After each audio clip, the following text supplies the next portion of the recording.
Aprobado na ng House Committee on Ways and Means ang panukalang batas na magbibigay ng kapangyarihan kay Pangulong Ferdinand R. Marcos Jr. na pansamantalang suspendihin o bawasan ng fuel excise tax. Yan ang ulat ni Vel Custodio.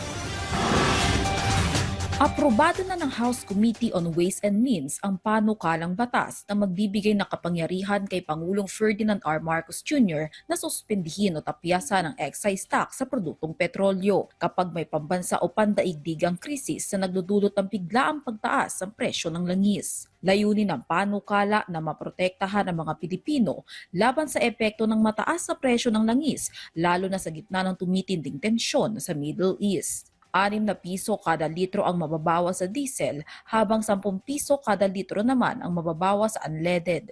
Batay sa panukala, kapag umabot o lumampas sa $80 kada bariles ang presyo ng Dubai crude oil, maaaring iutos ng Pangulo ang pansamantalang suspensyon o tapyasan ng fuel excise tax hanggang 6 na buwan na maaari pang palawigin hanggang 1 taon kung kinakailangan.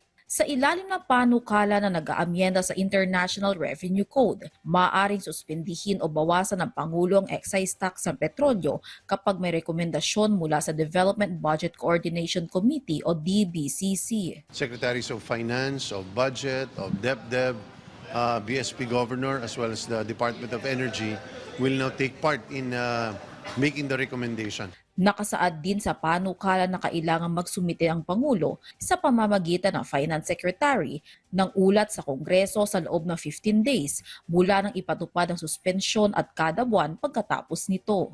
Kailangang ilahad sa ulat ang batayan ng desisyon, ang tinatayang revenue loss o mawawalang kita ng pamahalaan, ang inaasahang epekto nito sa inflation, presyo ng fuel at aktibidad ng ekonomiya. Sabi ng mga oil companies kanina is that paano yun? Meron kami mga inventory na nakapagbayad na kami ng excise tax. Kami ba i-reimburse o ibabalik ba sa amin yon?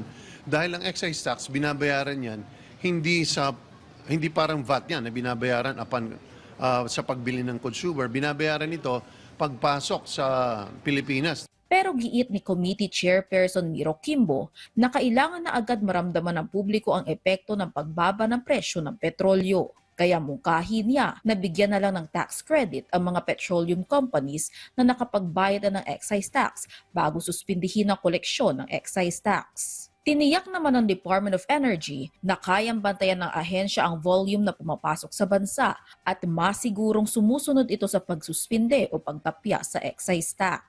Since we issue acknowledgement letters as to the notices of importation. From there, we can see the volume that is coming, as well as if mandated by the law and any orders, we will be directly requiring the oil companies to, on a day-to-day volume of their selling, so as we can compare it to the import volume that we have on file, and then as to their distribution side.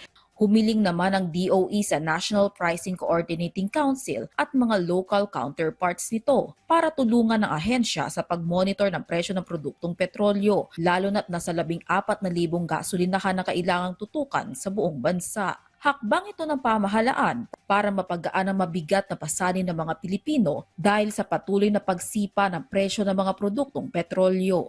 Target ng komite na maipasa na ito sa second and third reading sa plenaryo ngayong linggo at maipasa na sa BICAM sa susunod na linggo. Vel Custodio para sa Pambansang TV sa Bagong Pilipinas.